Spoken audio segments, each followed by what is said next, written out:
Good evening and welcome to NTD UK News. I'm Stuart Lees and here are today's top stories. A newly opened tourist attraction in London's Marble Arch is already offering refunds to dissatisfied tourists. Former Australian Prime Minister Tony Abbott warns the UK to avoid economic dependence on China. And the Slate landscape of northwest Wales becomes the UK's newest UNESCO World Heritage Site.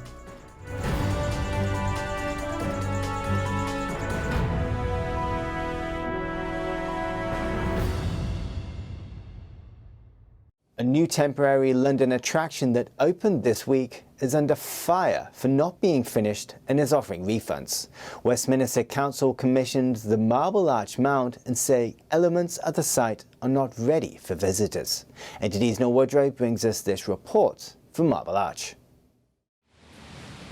Construction started on the £2 million Marble Arch Mound in April, and it was originally scheduled to open on June 21st, the former so-called Freedom Day.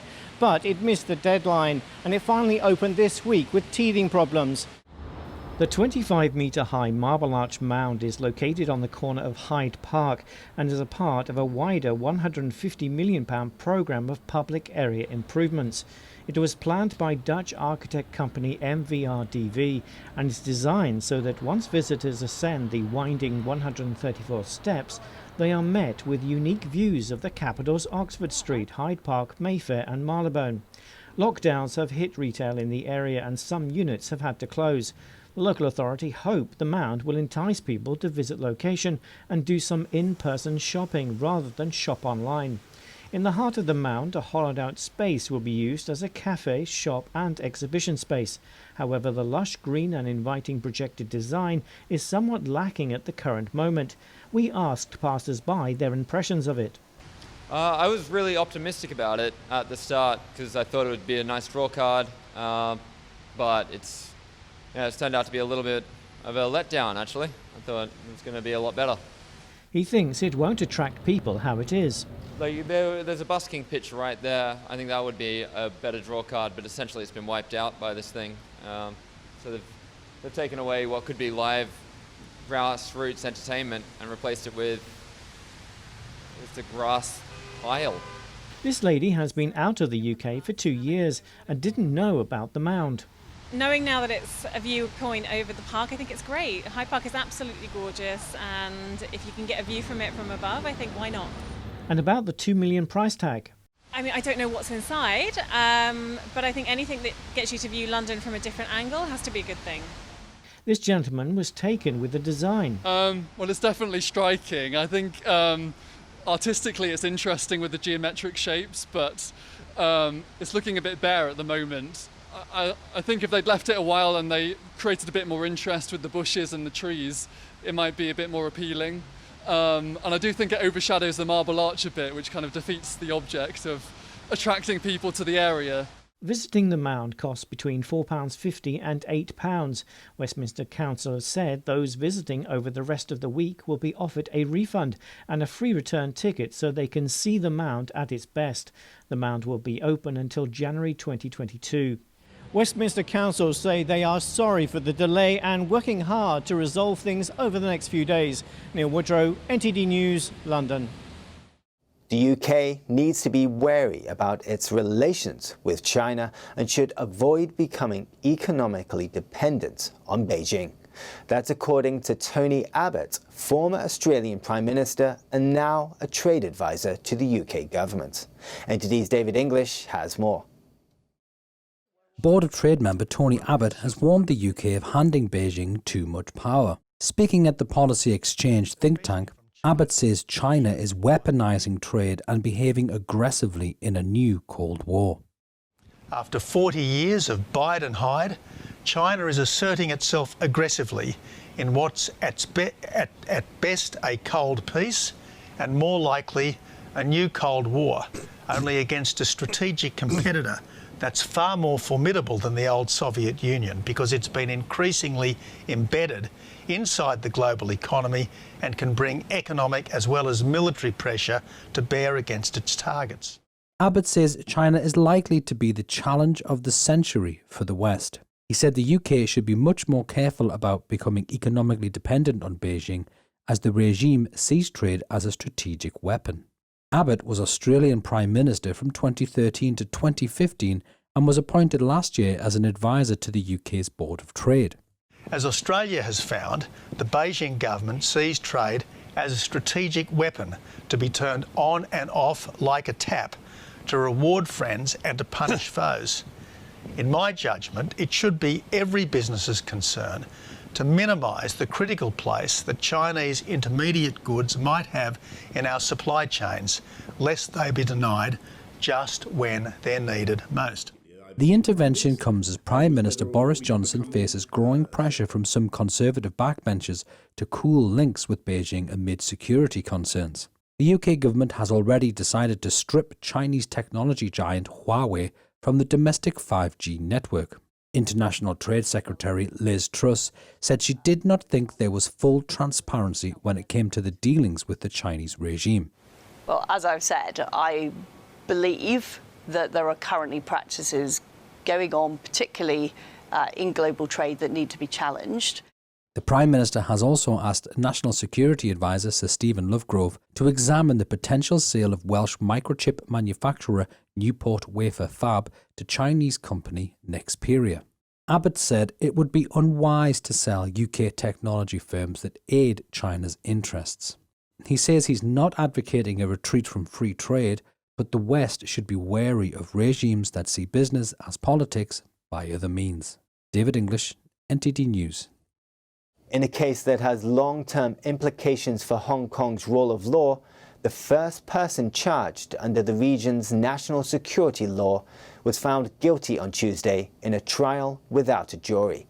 NTD's Joy Duguid brings us the details. The first person charged under Hong Kong's national security law was found guilty on Tuesday. 24-year-old Tong Ying Kit was found guilty of terrorism and inciting secession in a landmark case that has long-term implications for how the legislation reshapes the region's common law traditions. An alternative charge of dangerous driving causing grievous bodily harm was not considered.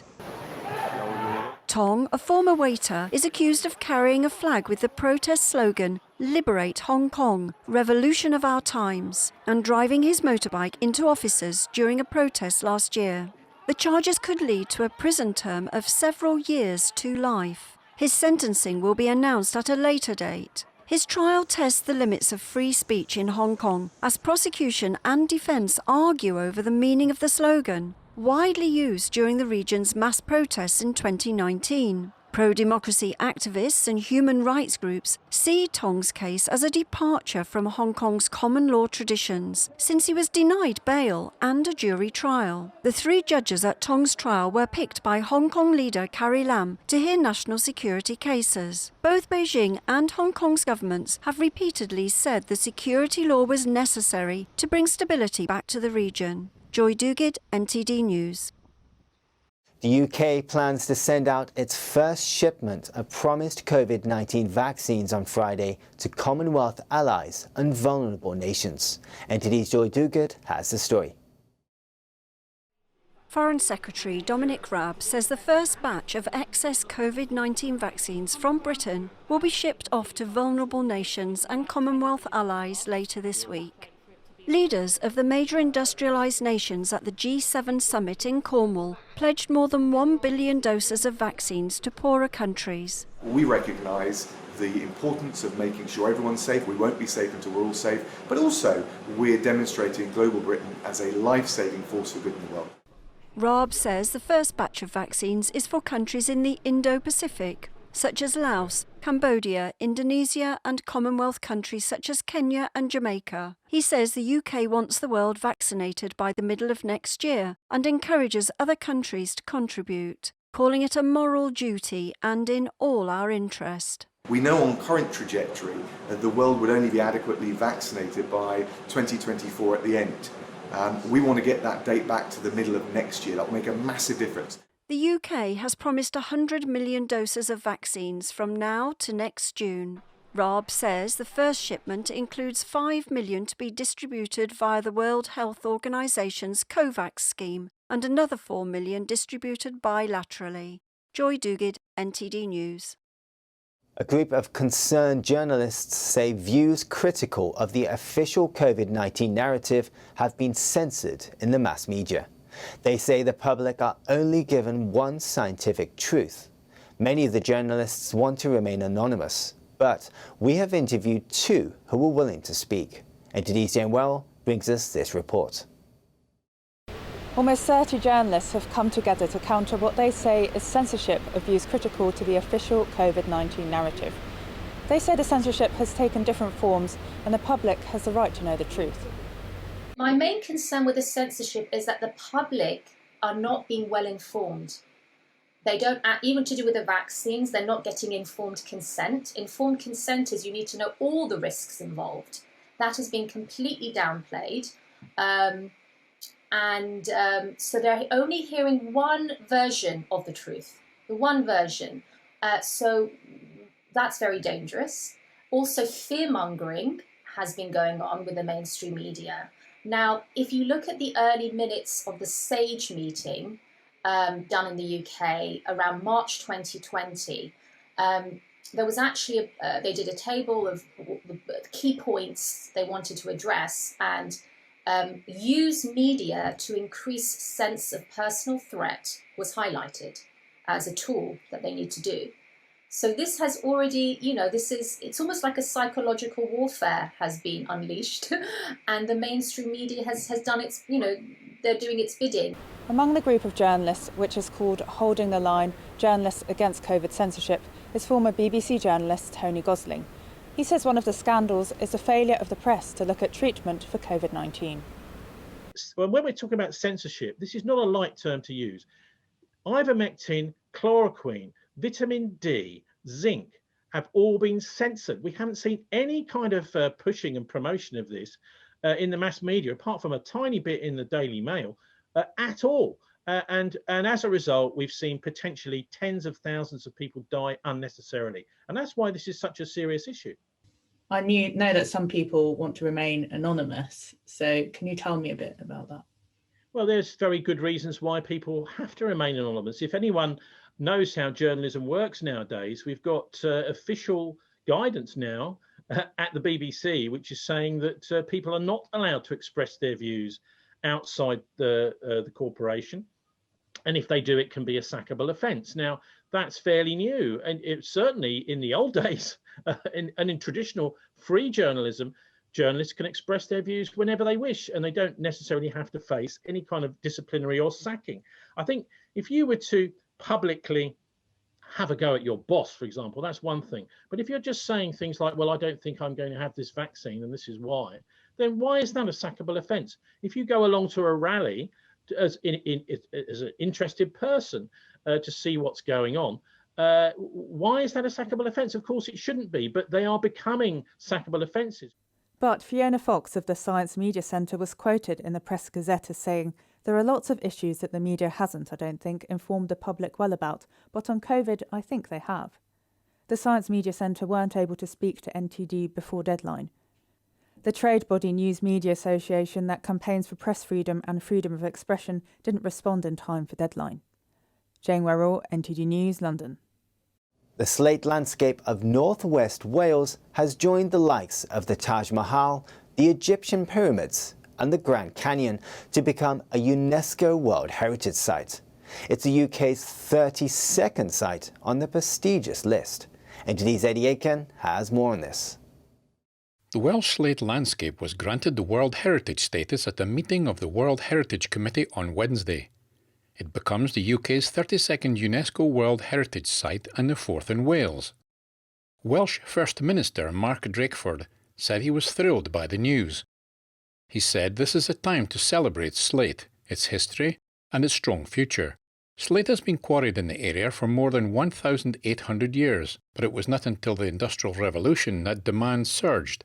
As cities across the world expanded, slate from the mines at Gwynedd were widely used to roof workers' homes, public buildings, places of worship and factories.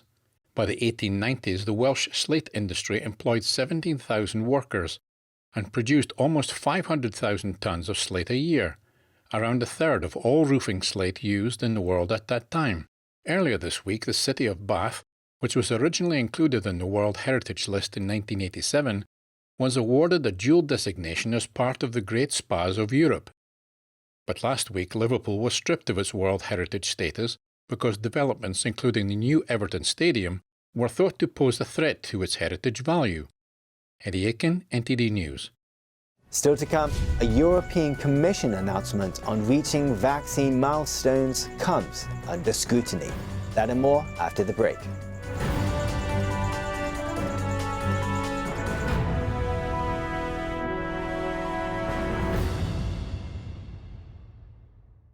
Thank you for watching our daily news show on YouTube. You can also watch our other programming on channel 190 on Sky TV or on Freeview via channel box on channel 271. In the meantime though, please give this video a like and hit subscribe to our channel. Have a good day.